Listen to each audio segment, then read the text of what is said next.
faites une déclaration qui sert uniquement à communiquer une information, pas plus. En prélude à la rentrée scolaire 2024-2025, Dr Albert Aïgbede, promoteur du complexe scolaire privé La Merveilleuse, SIA à Nanvier, dans la ville capitale du Bénin, a initié un séminaire de renforcement de capacité au profit des enseignants du primaire et de la maternelle du dit complexe. Un expert didacticien, venu spécialement de la Côte d'Ivoire, a assuré avec doigté la dite formation avec à la clé plusieurs modules relatifs aux mathématiques. Montre le schéma de la photosynthèse. Ah, est-ce qu'il va se mettre à citer encore ce que c'est que la photosynthèse? Il aura besoin d'avoir une plante, de faire, de dessiner le sens par lequel les racines absorbent les sels minéraux. Après, il va dessiner des flèches pour montrer le sens de l'évaporation de l'eau. Ainsi de suite. C'est ça, non? Reconnu cependant pour ses meilleures performances, le CSP La Merveilleuse du Dr Albert Aïgbede n'entend pas en rester là. Tutoyer l'excellence au quotidien est son leitmotiv. En témoigne cette initiative que louent ici les enseignants bénéficiaires. Vraiment, c'est une formation. Nous avons vu, parce que nous avons tendance à parler toujours de pédagogie dans tout ce que nous faisons. Mais maintenant, nous avons constaté qu'il y a une complémentarité entre les deux, didactique et pédagogie. D'accord, le fondé est vraiment, et je ne sais pas s'il y aura un fondateur qui pourra faire comme lui. Vous voyez, celui qui nous a entraînés, nous guide maintenant à la formation. C'est quelqu'un qui est venu d'ailleurs. Il est venu de la Côte d'Ivoire. Vous voyez, donc c'est de l'argent d'abord. Nous devons le remercier. Vraiment, nous sommes vraiment contents de la formation puisque on n'a jamais eu un formateur comme le didacticien. Donc nous sommes vraiment contents de sa formation. Je voudrais dire un sincère merci au fondateur de l'école La Merveilleuse parce qu'il veut l'évolution de ses enseignants et de l'école, de la nation, pourquoi pas. Parce qu'il est en train de nous former pour que nous puissions former les enfants aussi. Que le Seigneur le fortifie et le bénisse. Je suis docteur Atokwadio Yeboah Germain de la Côte d'Ivoire. Je suis enseignant-chercheur au département des sciences de l'éducation de l'École normale supérieure d'Abidjan et maître assistant en didactique des disciplines, spécialité mathématiques. Je suis ici au Bénin dans le cadre d'une formation en didactique des disciplines initiée par le fondateur, le promoteur de l'école du complexe La Merveilleuse,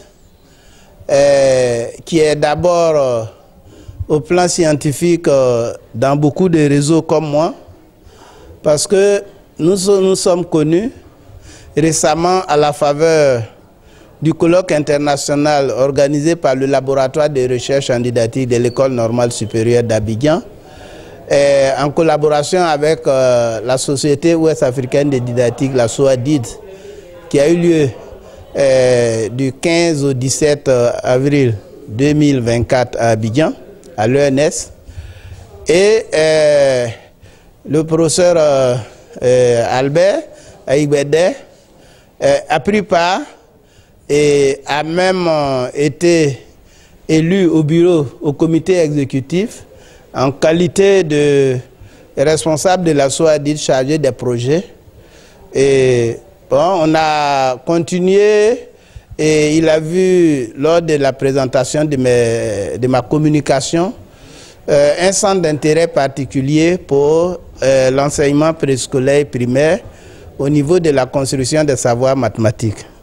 Et c'est là qu'il m'a fait la proposition de venir voir dans quel cadre on pouvait collaborer pour donner cette formation en didactique des disciplines qui, rappelons-le, n'est pas exécutée fondamentalement dans la formation des enseignants du primaire dans nos pays. Je vais dire la didactique en tant que science. Or, la didactique en tant que science, quel que soit tout ce que vous allez faire comme méthodologie, comme stratégie, doit être bâtie sur les concepts didactiques de base par lesquels le savoir peut être construit avec qualité. Il y a des modules de didactique des disciplines que le thème général déjà, la thématique générale de ce séminaire, c'est la didactique des disciplines et la construction des savoirs que j'ai élaboré, que j'ai reparti en 5 chapitres. Le premier chapitre traite des fondamentaux de la didactique des disciplines, où il est question pour moi d'initier les auditeurs au vocabulaire des bases de la didactique des disciplines et surtout les outiller à l'usage des concepts de didactique dans la construction des savoirs pour leurs élèves et surtout dans leur pratique quotidienne. Et après cela, il va falloir que la didactique s'imprègne aussi des activités de la petite enfance. Je vais parler du préscolaire, de la maternelle, et j'ai donc fait un module sur l'étude des activités prénumériques à la maternelle et au CP, parce que n'oublions pas que c'est le point de départ de la construction des disciplines scolaires, et particulièrement des mathématiques qui constituent une discipline instrumentale. Lorsque ces activités prénumériques qui constituent la base de la logique mathématique est mal ficelée, mal engagée, ça suit l'enfant dans son parcours au CP et au-delà, au CE et ainsi de suite, jusqu'à ce que il soit inopérant dans son parcours scolaire. Donc, à la suite des activités prénumériques, on a donc l'étude des opérations d'une manière générale, parce que lorsqu'on voit le comportement dans les pratiques et surtout dans nos programmes scolaires, ce qui est privilégié, c'est l'algorithme des opérations, c'est-à-dire la technique opératoire des opérations. Or, l'étude des opérations obéit à d'autres démarches, en amont de la technique. Je vais parler des aspects conceptuels qui permettent d'étudier le sens d'une opération, qui permet aussi d'étudier la technique et les propriétés de l'opération. C'est les propriétés mises ensemble avec le sens qui sont utilisées pour construire l'algorithme qui est la technique opératoire. Et une fois que cette technique est bien consolidée, à l'intérieur de l'opération, on peut l'étendre à d'autres nombres.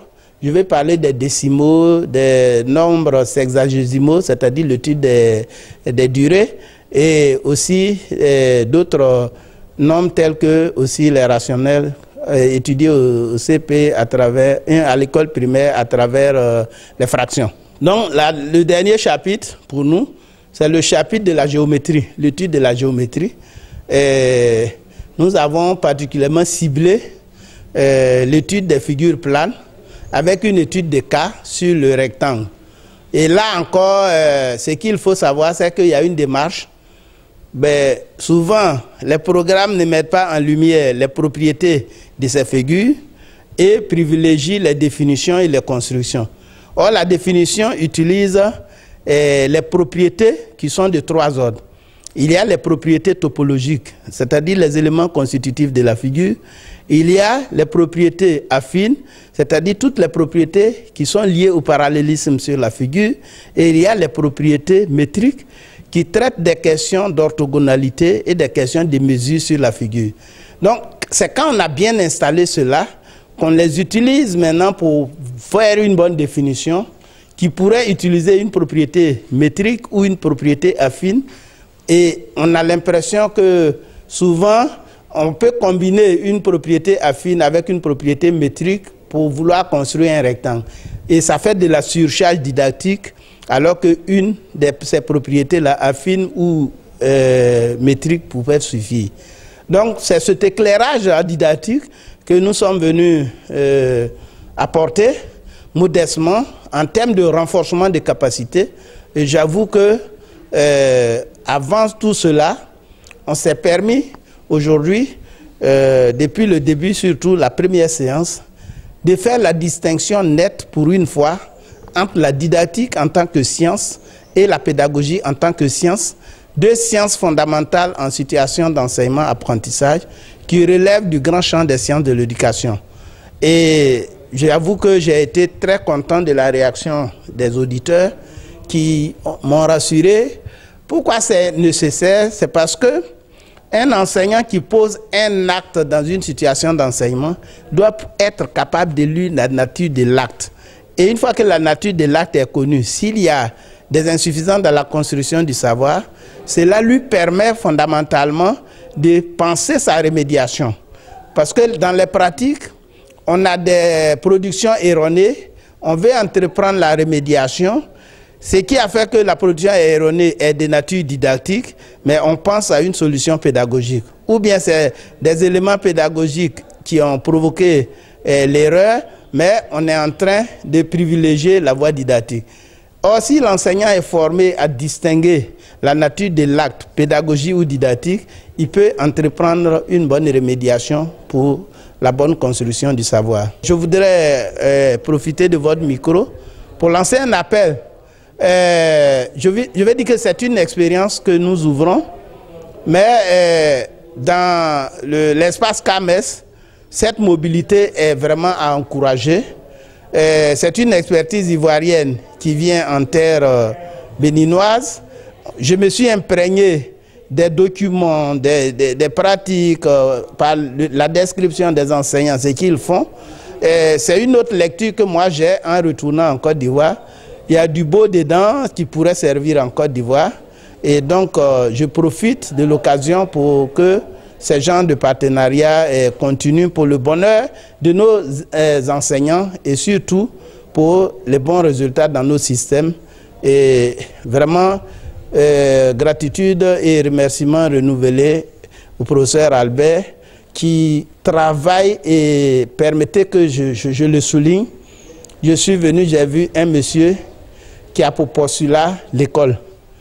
De par son statut d'universitaire, il a une école primaire de grande taille, il a un collège de grande taille et on m'a fait savoir hier à la cérémonie d'ouverture qu'il a une université. Cela est à saluer, c'est un modèle à suivre et je demande aux autorités de l'accompagner.